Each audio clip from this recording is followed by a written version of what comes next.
for the link. Hello and welcome to the Why series here in London. Thank you to all of you who are joining us from around the world to hear from Professor John Lennox in just a moment. They have 400 people gathered here together right in the heart of London. And it's my honor and my privilege to get to introduce Professor John Lennox to you. Professor Lennox is Professor of Mathematics at Oxford University. He's lectured globally on mathematics, science, theology, and philosophy, and often speaks at the interface of these themes and on these issues as he presents an intellectual defense for the Christian faith. He's debated some of the most prominent atheists of our times, written multiple books, several of which are available at the bookstall today to buy. It's an honor and a privilege to welcome you to the stage, Professor Lennox. Please, can I invite you to put your hands together, John Lennox.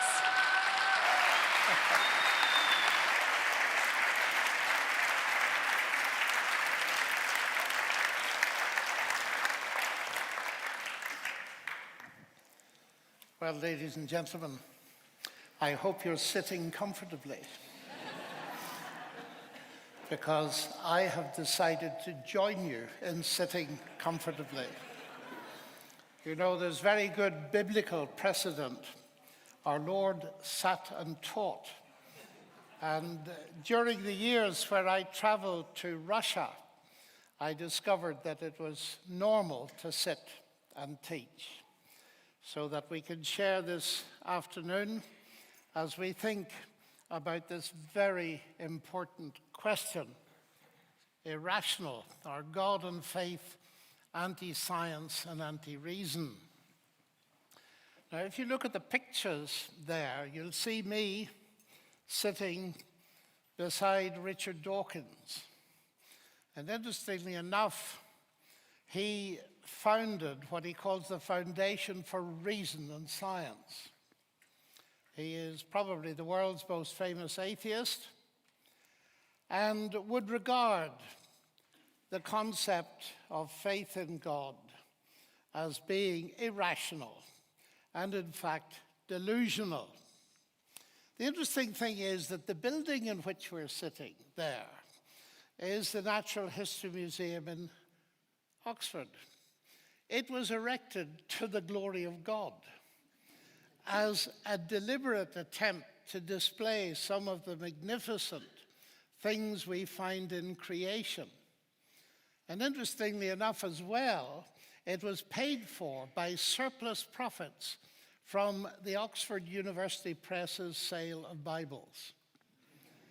Now, the people that erected that building had no sense whatsoever that science and God were enemies of one another. And indeed, we are in Oxford University there. And the motto of Oxford University is Dominus illuminatio mea. The Lord is my illumination. The Lord is my light. And the founders of Oxford and Cambridge and many of the other leading universities in the world saw no conflict whatsoever between theology and science. And indeed, when it comes to reason, they used their reason for centuries. Theology was one of the central themes to be discussed at a very high-powered level in universities around the world. So the idea that there's some kind of antipathy between the two is actually a myth.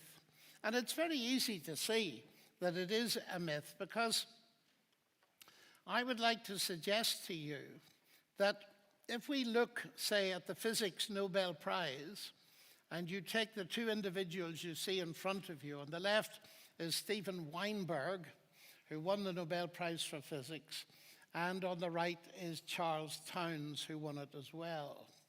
They are both brilliant scientists. They've won the Nobel Prize. But they're very different people because Weinberg is an atheist and Townes is a Christian. Now it stands to sense, does it not, that if faith in God and science were opposed to one another, and faith in God is irrational, what is a man like Charles Townes doing winning the Nobel Prize? And that teaches me immediately that the conflict is not what many people think that it is, between the irrationality of faith in God and the rationality of science. It doesn't lie there at all, and I shall unpack that a little bit as we go on. But in fact, what it is a worldview conflict. You see, Weinberg is an atheist, and Townes is a Christian theist. And I'd like to suggest to you that what is going on here is a conflict, a very deep conflict, between two diametrically opposed worldviews, theism and naturalism. And theism, you will see, says that the universe is not all that exists. There is a God who created it. Naturalism says that the universe is all that exists. They have their different views of ultimate reality. The ultimate reality for a theist like myself is God. It's not the universe. Whereas for the naturalist or materialist, the ultimate reality is, well, you can take your pick, mass energy, a quantum vacuum, but the current view is that the ultimate reality is nothing, because the universe has come from nothing. And we live in a fascinating age, because we've reached the ultimate polarization, God or nothing. Either God creates the universe or nothing created the universe. We'll have a little bit of a look at nothing in a moment or two. Now, if you are a theist, then your notion of what it means to explain something is very broad, because the universe requires both bottom-up and top-down explanation. If you are an atheist, then you've no other choice. The universe must explain itself bottom-up. In other words, mass energy, the particles, the atoms, must in the end be able to produce everything that exists. As a theist, I believe that the universe gives evidence of God.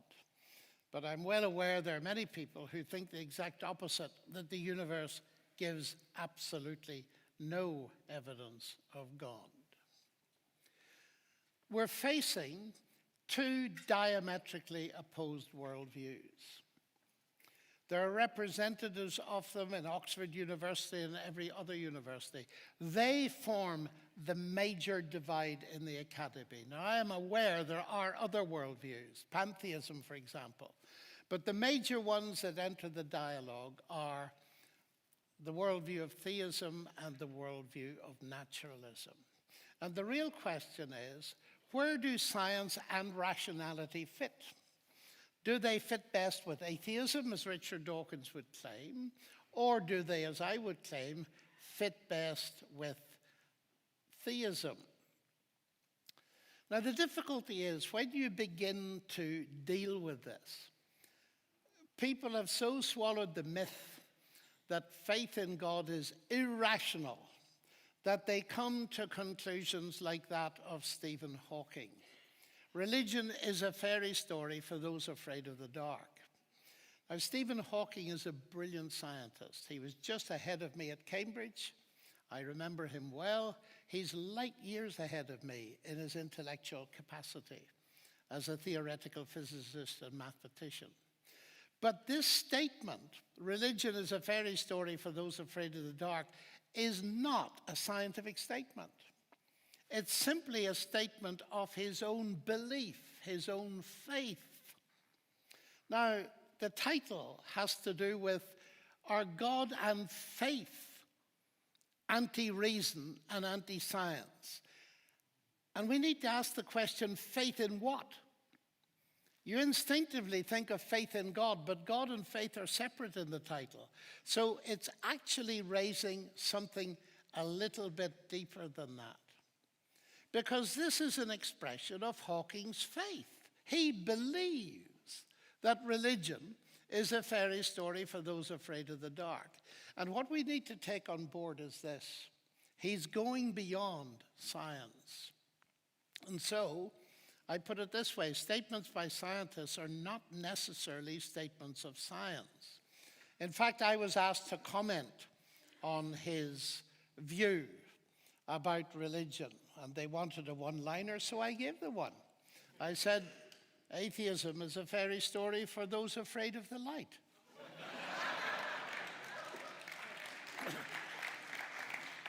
Now, you shouldn't clap, because you have every right to say to me, but that's what you believe.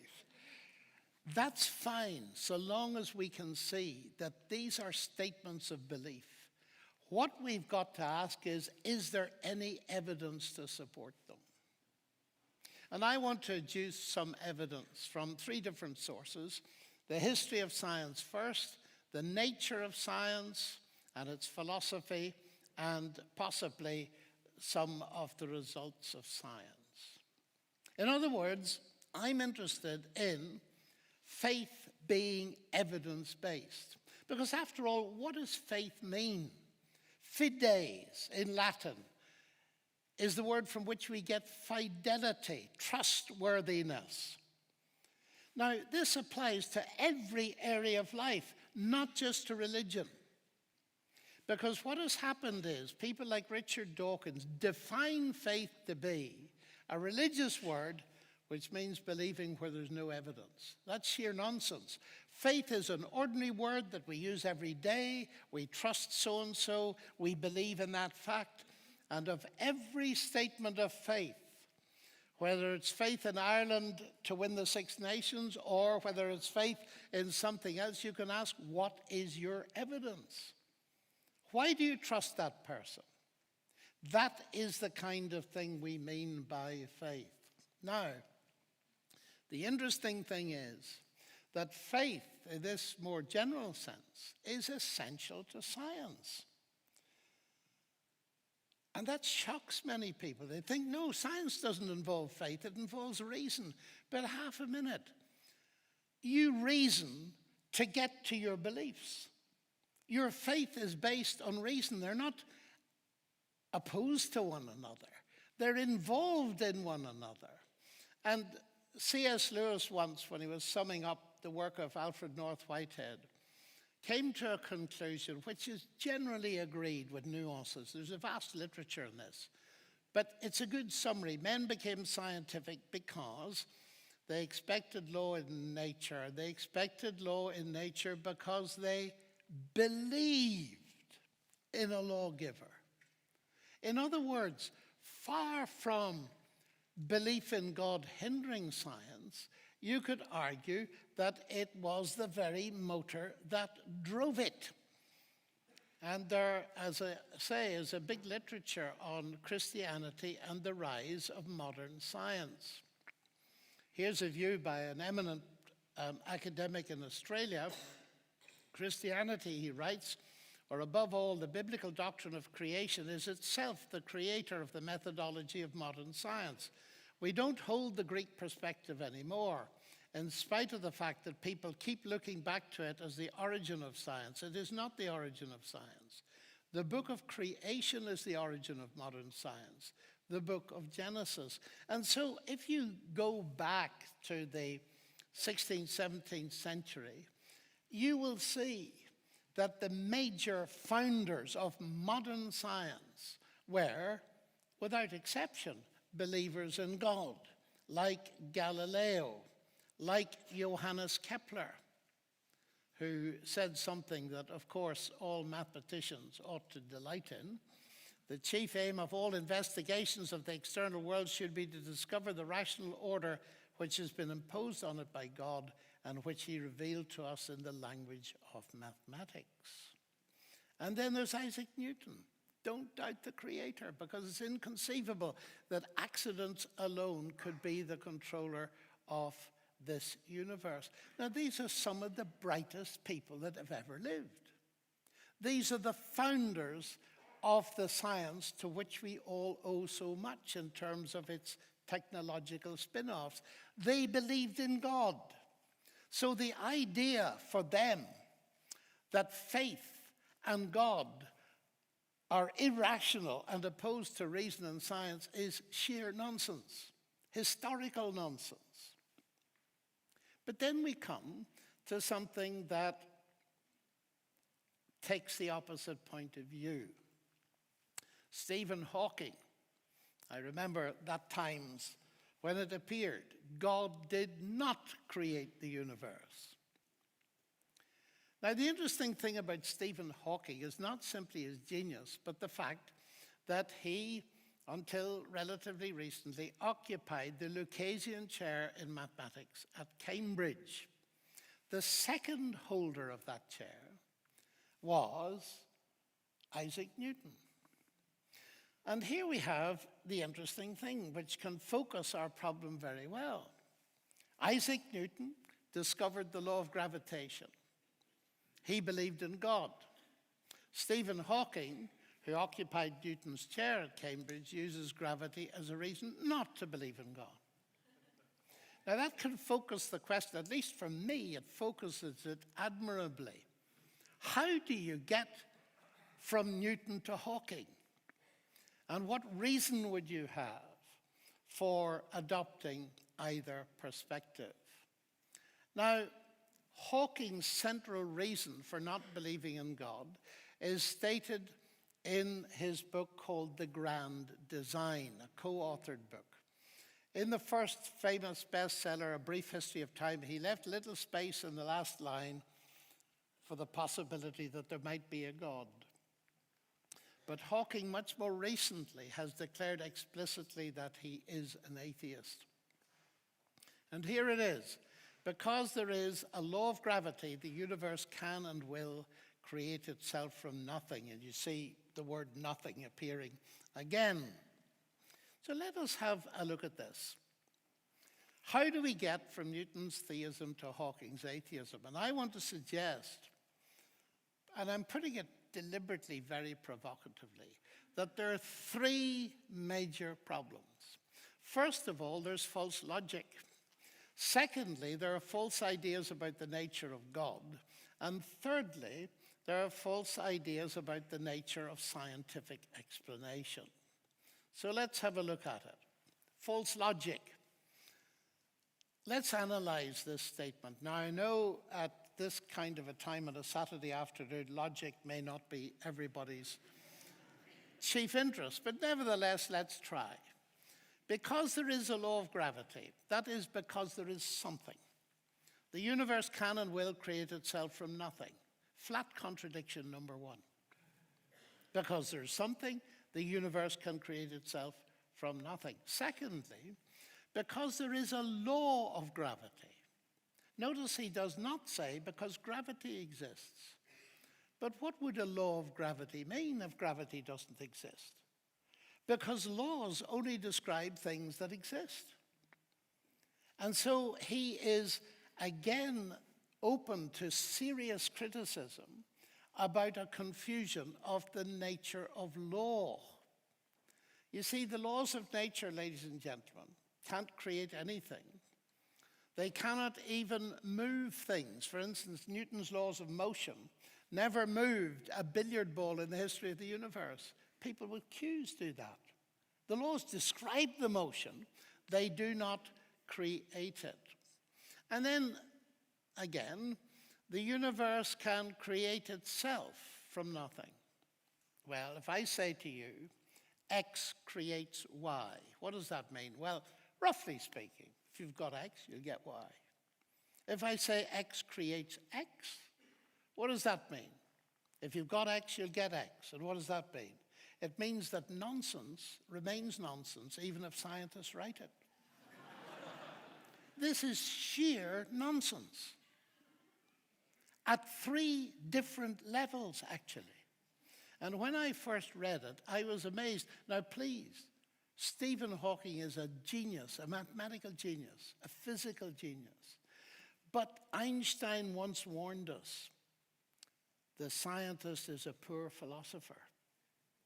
And here, in his central assertion, around which the whole book circles, there are three major flaws. I regard that as extremely serious.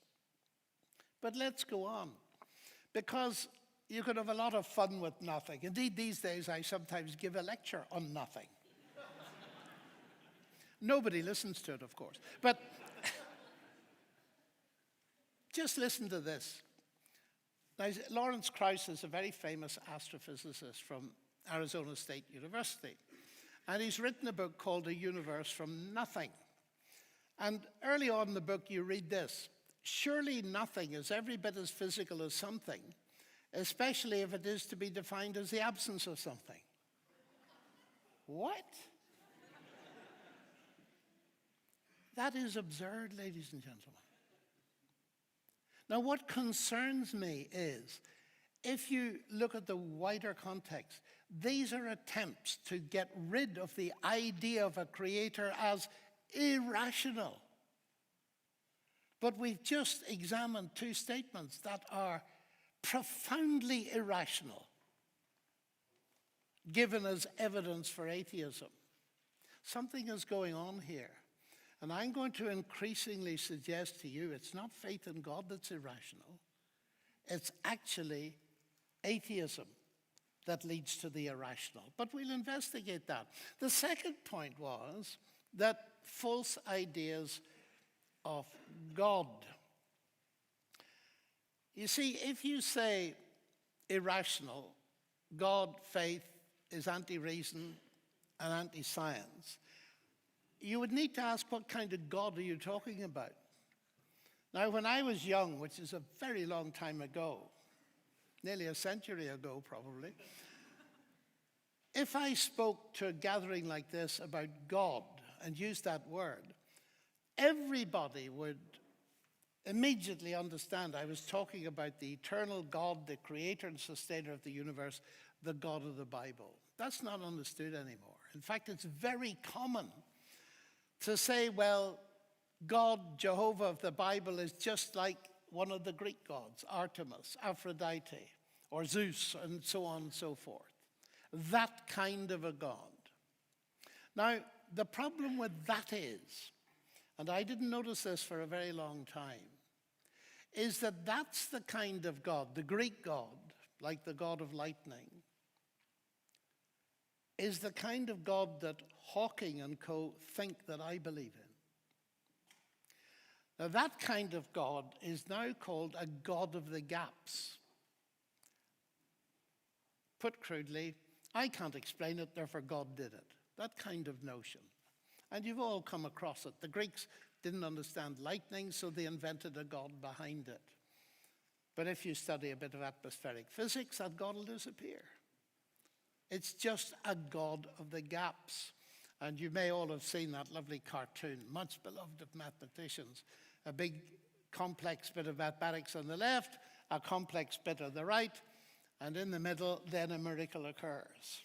And one scientist says to the other, I think you should be more explicit here in step 2. Now, that's what many people think, that Christians believe in a God of the gaps who, by definition, gets smaller and smaller when the gaps are filled until he disappears altogether. Now, I want you to try and follow the logic of this, because I could not understand why Stephen Hawking, Richard Dawkins, and many others that I have debated say to people, you must choose between God and reason and God and science. You must choose between them. I could not understand it until I suddenly realized that the God that they were thinking about is not the God of the Bible at all, simply a God of the gaps. And so then it occurred to me that this is true. If you define God to be the explanation for what science has not yet explained, then of course you have to choose between God and science as a matter of definition, as a matter of sheer logic. And then it became utterly clear to me that the real problem here is a false concept of God. But you see, the God of the Bible is not a God of the gaps. He's God of the whole show. Perhaps you've noticed that if you've ever read page 1 of the Bible, which I can thoroughly recommend, in the beginning, God created the bits of the universe we don't yet understand. Well, that's not how it reads in my version of the Bible. It's in the beginning, God created the heavens and the earth, which is a merism, which means everything. He created the whole show, the bits we understand, the bits we don't understand. So God doesn't disappear with an advance in science. Far from it, actually.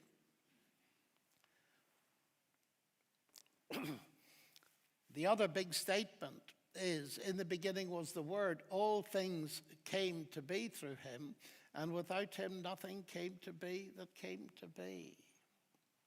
And that's why when Newton discovered gravitation, he didn't say, I've discovered gravity, I don't need God. No. What he did say was, just read this stuff about gravity. Isn't it marvelous? What a genius of a God to do it that way. And that's my own view. The more we understand of the marvelous way in which the universe operates, the more we admire the God that did it that way. That is why Oxford Natural History Museum was built, to show the marvels of the work of the Creator. And that's the way all of our minds work, by the way.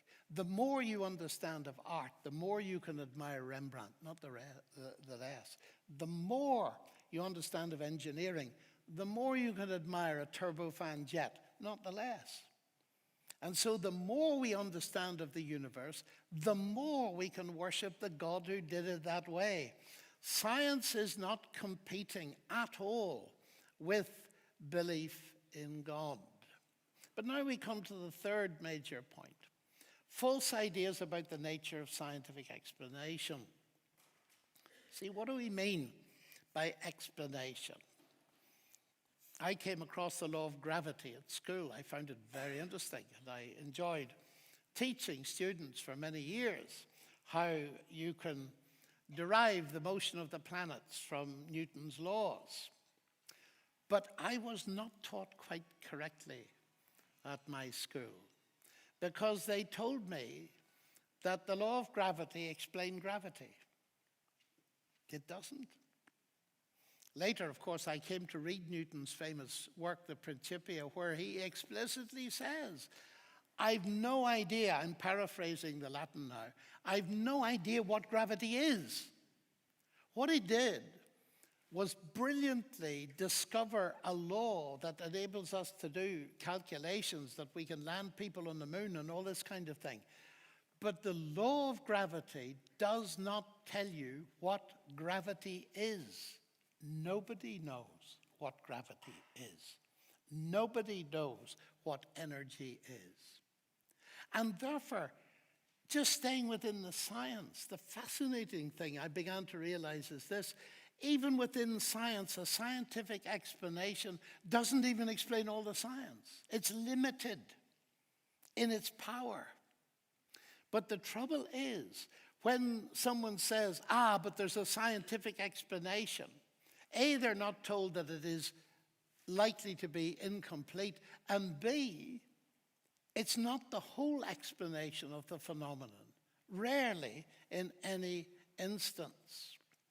It was the philosopher Wittgenstein that put his finger on it. He said something like this: the great delusion of modernity is that the laws of nature explain the universe for us. The laws of nature describe the universe, they describe the regularities, but they explain nothing. Think about that. But now think about something much simpler than Wittgenstein. His philosophy is not always all that easy. So think about explanation of why the water is boiling.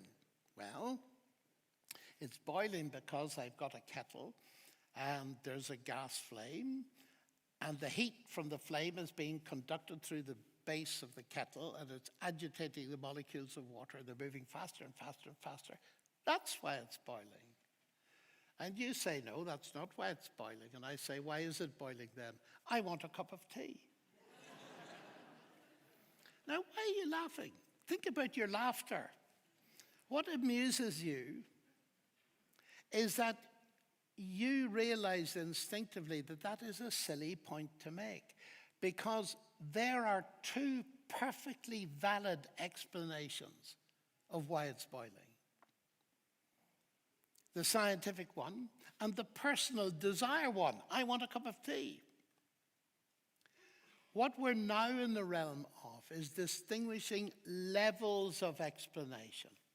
One in terms of science, law, and mechanism, and the other in terms of personal desire or agency. And of course, the very interesting thing about those explanations is that they're both necessary to explain the thing in total. They complement each other. They don't conflict or compete. And the last one always intrigues me. People have been drinking tea for centuries and enjoying it before they knew anything about heat equations. The personal explanation is generally more important than the scientific one, although not in the laboratory. And the point is, ladies and gentlemen, think of that extrapolated to the level of our understanding of the universe. The God explanation is the personal agency explanation. The scientific understanding of the laws of nature and so on is the law and mechanism explanation. Do they conflict? Of course not. They're different kinds of explanation, which is why it is profoundly wrong, I believe, to teach people or to suggest that God is the same kind of explanation as the scientific explanation, and therefore you've got to choose between them. Let me put it another way, just to focus it in your mind so that you can remember it. Newton's law of gravitation no more competes with God as an explanation than the law of internal combustion competes with Henry Ford as an explanation of the motor car. You would never think of saying to people, look, here's a motor car. You've got two explanations, Henry Ford or the law of internal combustion. Please choose between them. That would be absurd, because they're answering different kinds of question about that motor car. And it's exactly the same as the universe. Richard Swinburne, one of my colleagues at Oxford, a brilliant philosopher, says, I do not deny that science explains, but I postulate God to explain why science explains. The very success of science in showing us how deeply orderly the natural world is provides strong grounds for believing that there's an even deeper cause for that order. Now, the final point about explanation is very important because it's used in the God delusion. Using God, and this is a quote from Dawkins, as an explanation is absurd since God is by definition more complex than the thing you're explaining. That sounds terrific until you apply it to Richard Dawkins' book in which it is stated. The God delusion is moderately complex. It's about 400 pages. So when I got it into my hands, I started wondering about its origin. And somebody said it originated in the much more complex brain of Richard Dawkins, and I dismissed that because that explanation is more complicated than the thing I'm trying to explain. Do you see the absurdity of it? Now, it's so interesting to ask the question, why do we accept an explanation that's, in one sense, more complex than the thing we're explaining? Well, we do it all the time. Every time you have dinner and see a menu in front of you, you look at it, and if you were asked about the origin of the menu, there's just a few words in the menu, but you immediately say that has originated in a human mind. Oh, but there are automatic machines that have printed it and there's paper and ink. Never mind. There's a mind behind it. How do you know that? Because there's language on it. And you associate language with mind. So the mind that's behind the menu is infinitely more complex than the menu, and yet you would not admit an explanation of that menu, a complete explanation, that was simply in terms of automatic machinery. Now, hold that just for a moment. Because you see, the meaning of the message, as the Nobel Prize winner Roger Sperry said, it won't be found in the physics and chemistry of the paper and ink. Now, the interesting thing about that is this: we've lived to discover not a word of 5 or 10 letters, but a word of 3.5 billion letters in exactly the right order. What about postulating a mind by that? You see, it begins to look as if, of the two worldviews, atheism and theism, the most sensible one is the one that says, in the beginning was the Word. Now, I'm going to very rapidly go through something, thinking about thinking, the marvelous success of mathematics with all these equations and so on. And just a little analogy for you to think about. I sometimes amuse myself by asking my colleagues, what do you do science with? And they say, well, I do it with my mind. Well, they usually say brain because they don't believe there's a mind. Okay. I say, tell me about this brain that you do science with. Well, it's the end result of a mindless, unguided process. Oh, really, I say, and you trust it? You trust the end product of a mindless, unguided process. If you thought your computer was like that, would you trust it? Of course not. And then I probe and I point out to them that Darwin had this problem. He had a horrid doubt whether the convictions of man's mind, which has been developed from the mind of the lower animals, are of any value or at all trustworthy. Now, here I'm coming to the main and the final point, and it's this. And I'm just going to go straight to this quotation, the second one. If Dawkins is right that we are the product of mindless, unguided natural processes, then he has given us strong reason to doubt the reliability of human cognitive faculties, and therefore inevitably to doubt the validity of any belief that they produce, including Dawkins' own atheism. Now, there are atheists that say exactly the same thing. So what I'm suggesting is that atheism ultimately undermines the validity of the very rationality we need not only for science, but any thinking whatsoever. So there is our title stroked out. And there is the title which I might prefer. Is faith in atheism anti-science and anti-reason? I think it has a positive answer, ladies and gentlemen. Science and atheism conflict because atheism logically leads to doubt about the validity of the rational processes needed to do science. Thank you very much.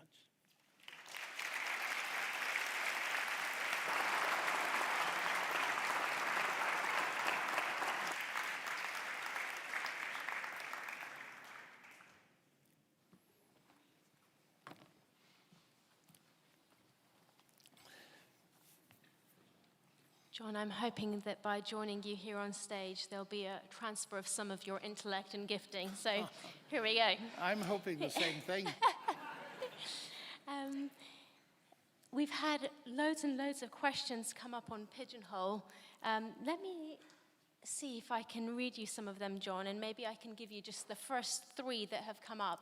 Okay. And see in what order and how you want to address them. The first says, how do we reconcile Luke's genealogy of the inception of man 6,000 years ago and Francis Collins's estimation that humans have existed for around 100,000 years? So that's the first question.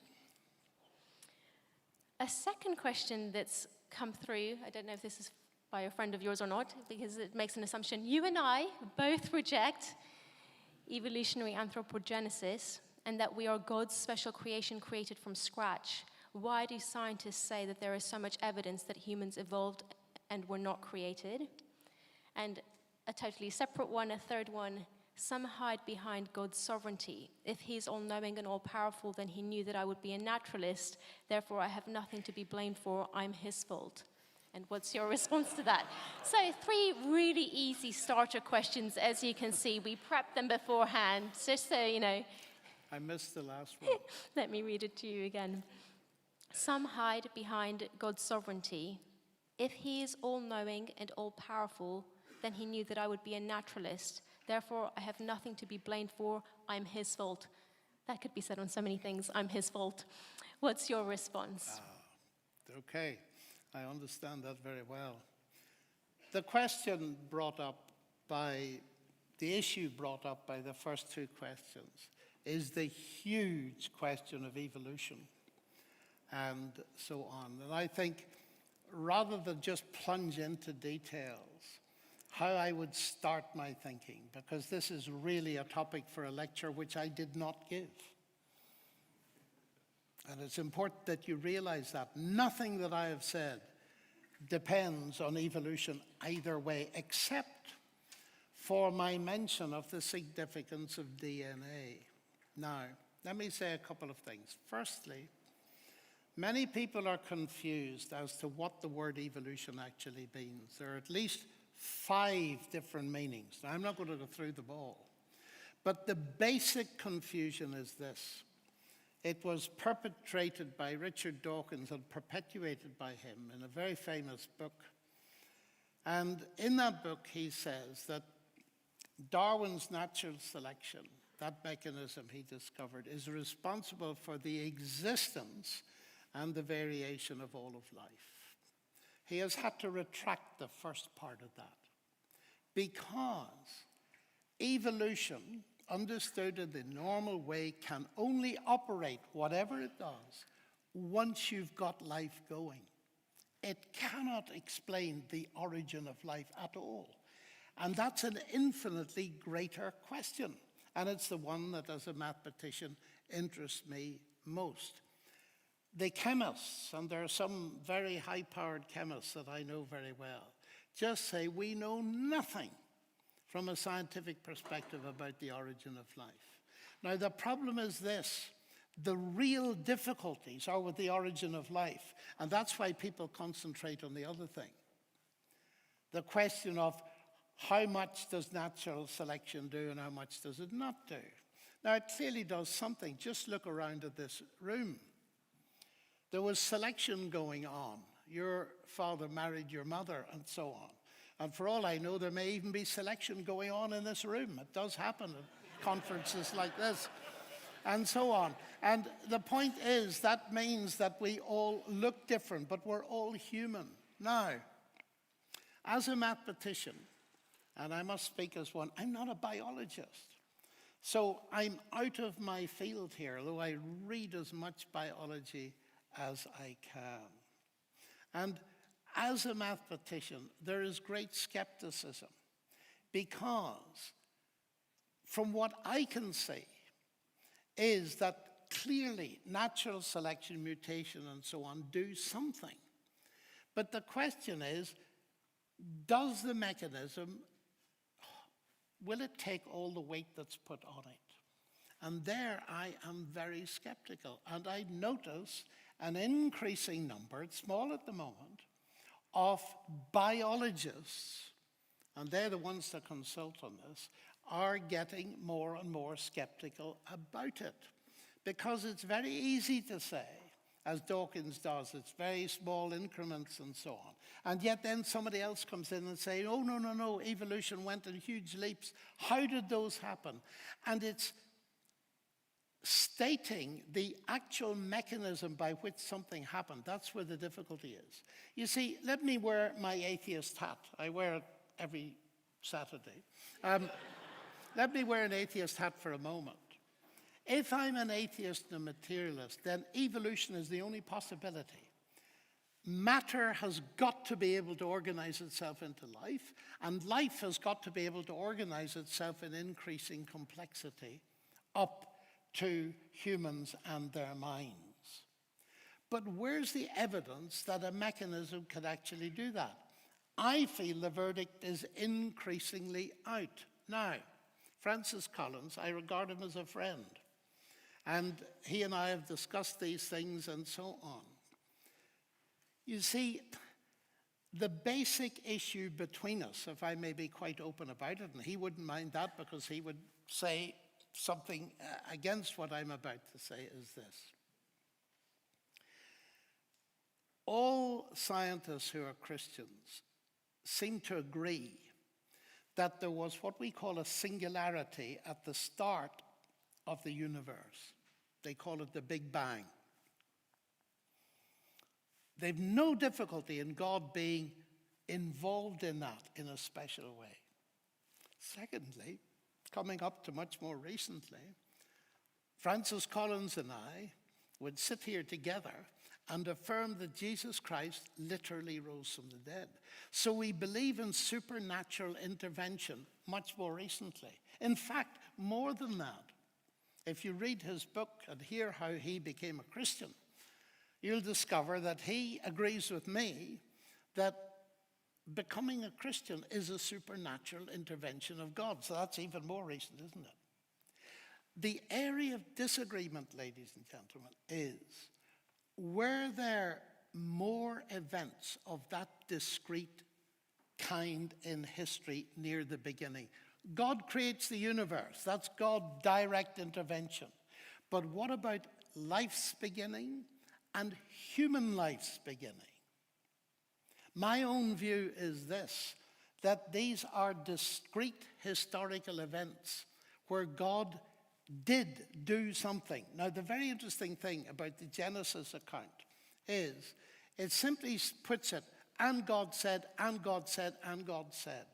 I read that to be unpacking the famous statement of John, in the beginning was the Word. This is the Word speaking and creating. Not very often, but originating the universe, originating life, and originating human life. Now, the question is, if that is true, how would you detect it archaeologically or anatomically? And here I think genuinely that the verdict is out. But I am going to refrain from giving a massive lecture on this. If you want to read what I think about some of these issues, or should I put it more carefully, what I thought a few years ago, because I hope I've refined some of my thought processes. I've got a book called God's Undertaker, A Science Buried God, which deals with the first couple of questions. And then I've got a book on Genesis called 7 Days That Divide the Earth. So I think perhaps I'll leave that there. You want to move on? Oh, the other question was the matter of, well, if I'm a naturalist in my worldview, I take it the person doesn't mean if I'm a naturalist like Darwin was, looking out species and being very interested in nature. I think you mean it in a philosophical sense. Well, it's God's fault. Now, the subject of God's sovereignty and human responsibility is as big as the universe. Nice big questions you asked. I just give you the easy ones, John. Yes. Well, I'll have to come to the bottom line on this. Of course, if we believe in God at all, the idea that he is at some level in control goes with the territory. And I must say in my personal life, it has been so reassuring to understand that God is intensely interested in my own life. How often my wife and I have read that Psalm 139, that God knows all the days of my life before they've come to be. That's one side of it. But the other side of it is the very same Bible that tells me that also tells me that I am responsible before God as a human being, and that is a glorious thing. It all goes back to the beginning of Genesis again. In the garden, we have the story of the basic ingredients of morality and choice. Do you remember the story? Everything was allowed except one tree that they weren't allowed to eat. Now, that would have been meaningless if they couldn't eat it. They obviously were capable of eating it. But God said, you don't eat that. Why did that happen at all? Because he was dignifying human beings with something that no other creature has got, and that is the capacity of being a moral being. That's a marvelous thing. That capacity of choice is what makes it possible to love or hate.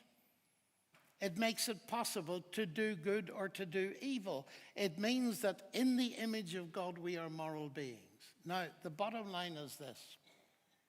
Can you use the objection, well, if I'm a naturalist in my thinking, that's God's fault.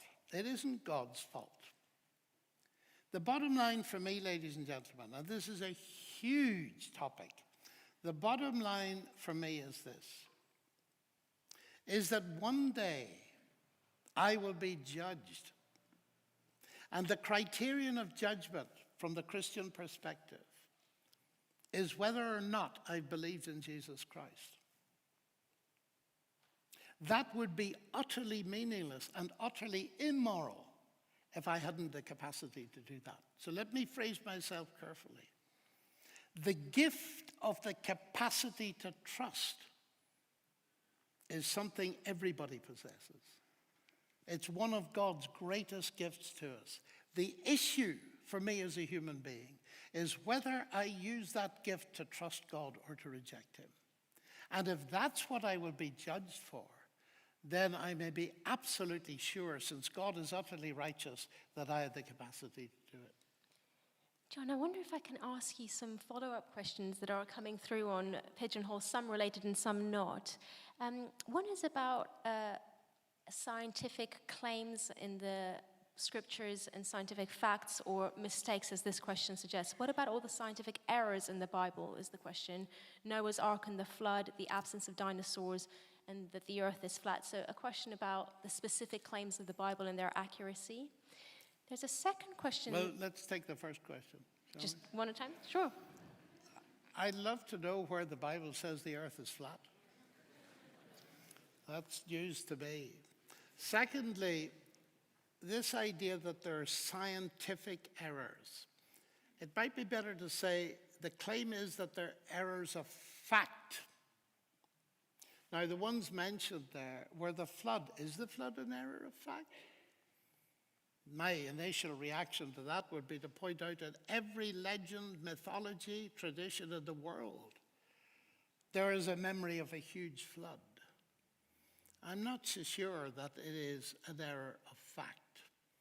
And I think we need to be very careful here, because the Bible has been with us a very long time. And constantly, it has been accused of factual errors. For example, I wrote a book not long ago on the prophet Daniel.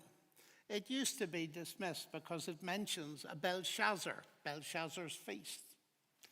And people said, well, he never existed. There's no evidence that this man ever existed, so we cannot take this book seriously. Then a cuneiform tablet turns up, and there's the name Belshazzar on it. Now, what do? You see, the point is it revises instantly attitudes that said it was factually an error. And I want to come round on the positive side, because I was at a very prestigious gathering of scientists and academics in another country, and I'd been asked to say something about the Christian position on the origin of the universe. And of course, I cited Genesis. In the beginning, God created the heavens and the earth. And there was a fairly distinct negative reaction, which was focused by someone stopping me in the middle of my little talk and saying, come on, Professor Lennox, you don't mean to tell us in the 21st century that Genesis has anything to contribute to the discussion. Surely you were joking. Well, I said, I'm sorry to disappoint you. I was not joking. I said, in the beginning, who came up with the idea of a beginning first, Genesis or science? Because you see, I was alive in the 1960s, not the 1860s, but in the 1960s, I was alive when the evidence started coming in that there was an origin to space-time, the expansion of the universe, the microwave background, all that kind of stuff. And I remember so well the resistance of the British scientific fraternity to this, so much so that in our most prestigious scientific periodical, Nature, there appeared an editorial written by a man called Maddox saying, we must not go down this route of admitting a beginning to space-time. Why? Because it'll give too much leverage to people who believe the Bible. So here was the biggest advance in astrophysics and cosmology in the 20th century being resisted because it paralleled Scripture. And I said to this crowd of people, I said, if you had opened your minds, if scientists in the past had opened their minds to considering the biblical worldview, instead of being completely wedded to Aristotle for centuries and his eternal universe, you might just have looked for evidence of a beginning earlier than you did. So please don't tell me that the Bible is irrelevant to science. Now, the Bible isn't a textbook of science. I don't teach algebra from Leviticus, and I never will. But don't let us run away with the fact that when the Bible says, in the beginning God created the heavens and the earth, it's talking about the very same universe that science talks about. So I think when people accuse it of errors, we have to begin the only way of doing it is to investigate them one by one. And there are plenty of books out there. The person that asked that question should go and get a hold of some of these books, because you can't answer all these questions in an afternoon. But for me, the absolutely stunning thing about the Bible is that it knows that there was a beginning. And secondly, that it knows that information is a fundamental concept. That has only been realized in the last century. In the beginning was the Word, and God said. The idea that the creation is packed with information resonates with me as a mathematician utterly profoundly. So let's go a little bit on the positive side, because it seems to me there's very powerful evidence there. What was the second half of your question? I've got two more questions from Pigeonhole, and then by virtue of having the power of the microphone, I want to throw in one of my own. So the first one is, how does a non-material God interact with the material world?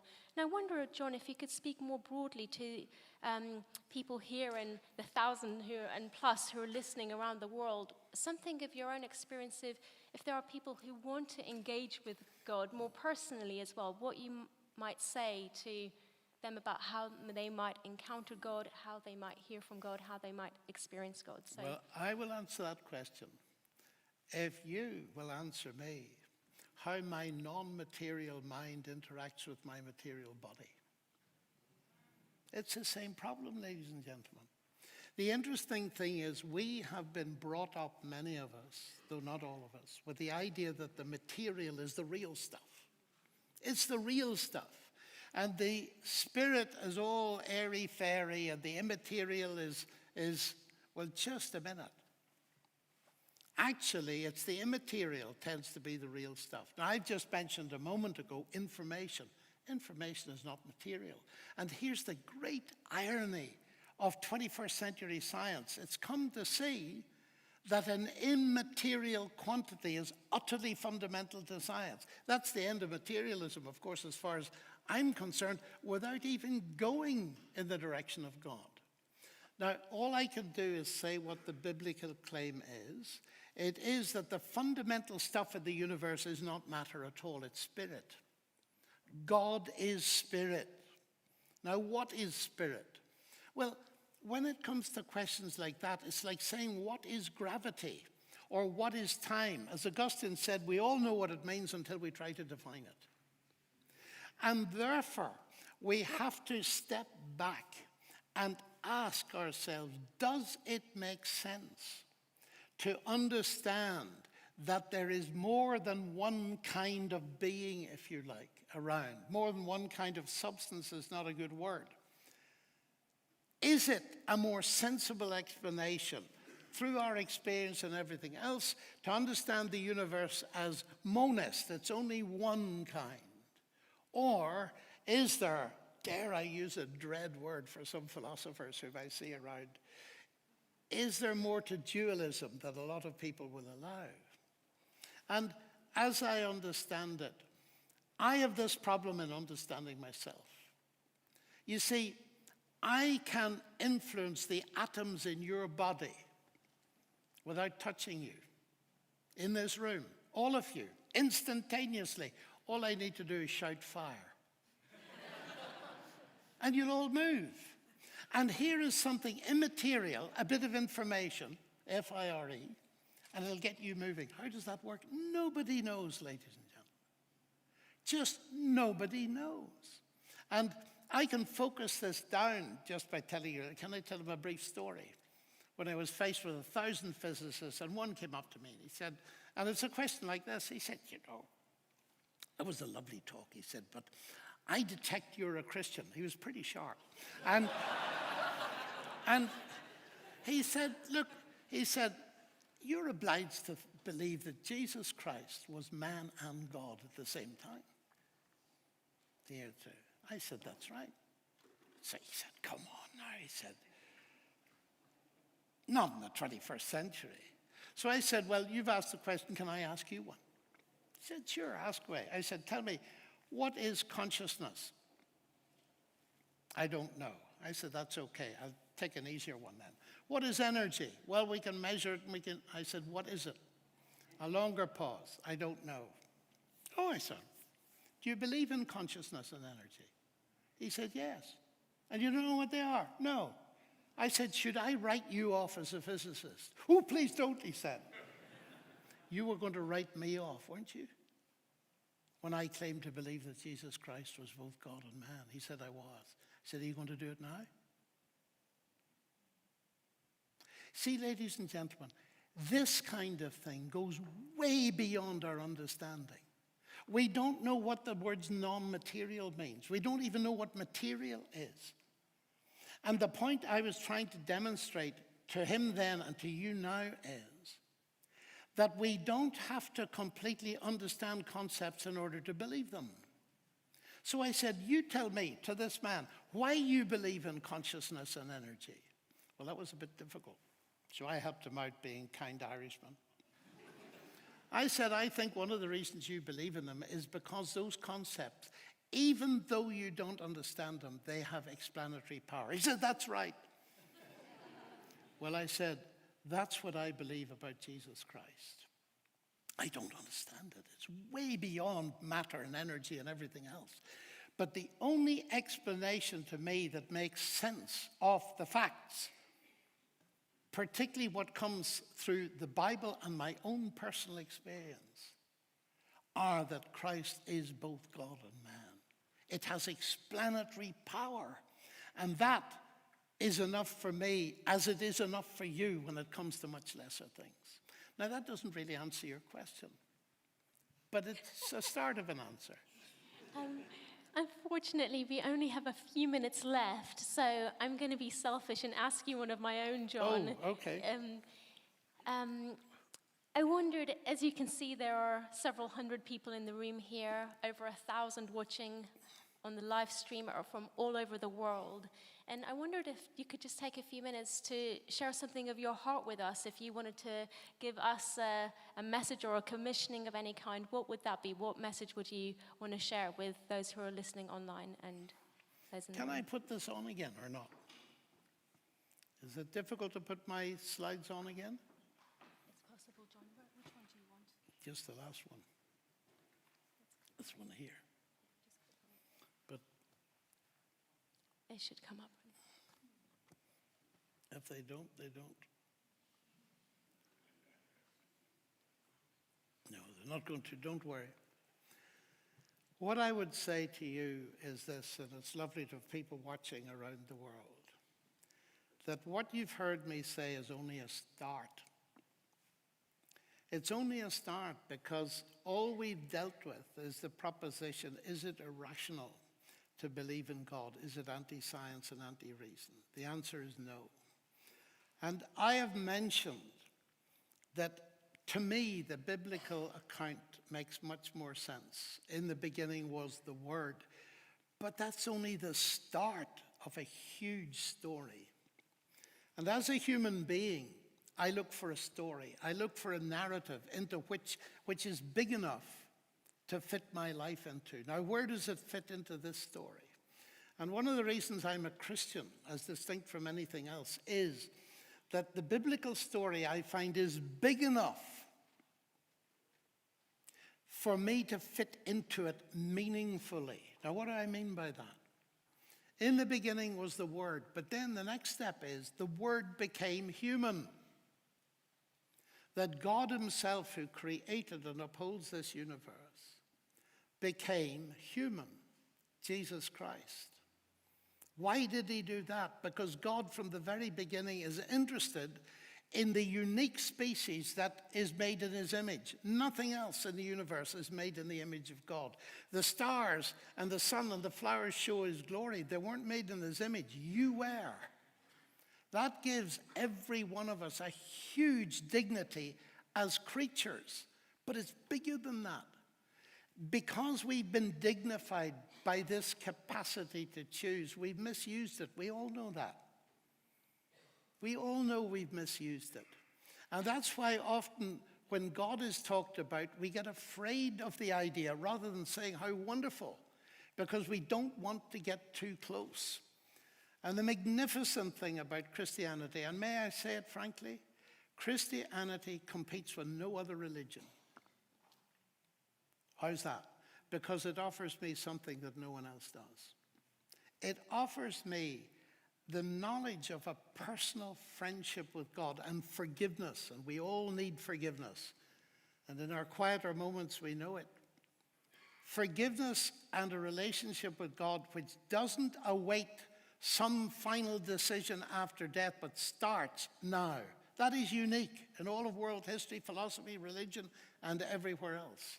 Because the central claim is, and I often say to people, look, before you reject Christianity, see what it claims first. And what is the claim? The claim is simply this, that to deal with a fundamental alienation, or to put it crudely, the fact that I've messed up my life. I've not been perfect. Ask my wife. The fact that I've messed up my life means and is an expression of a fundamental alienation between me and God. The only repair that I know of that's possible is what Christ achieved by dying for me. How does that work? I don't know. It's like gravity. It's like immaterial things. But that it does work, I'm utterly convinced. You see, ladies and gentlemen, in science we like things to be testable. One of the reasons I'm a Christian believer is that it's testable.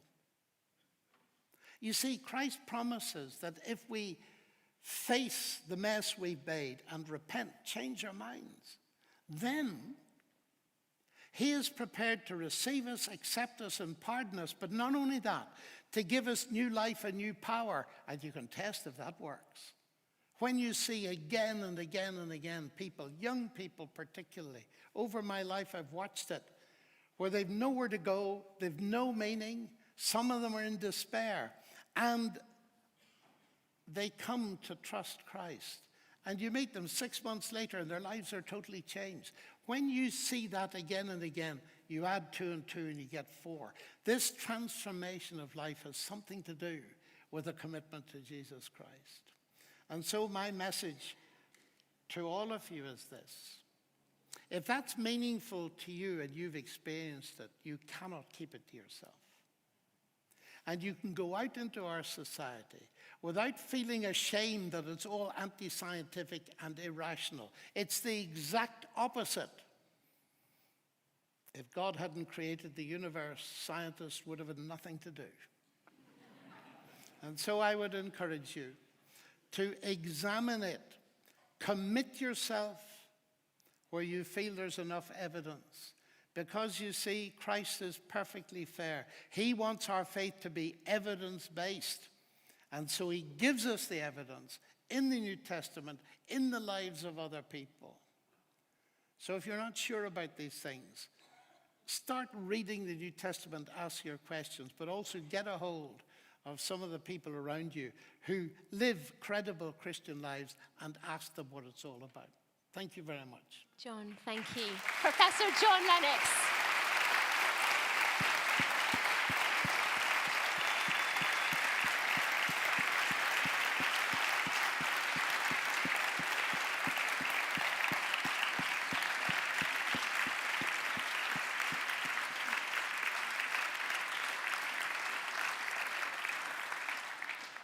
To those of you on the live stream, thank you so much for joining us. God bless you as you go through the rest of your day, and please do keep in touch.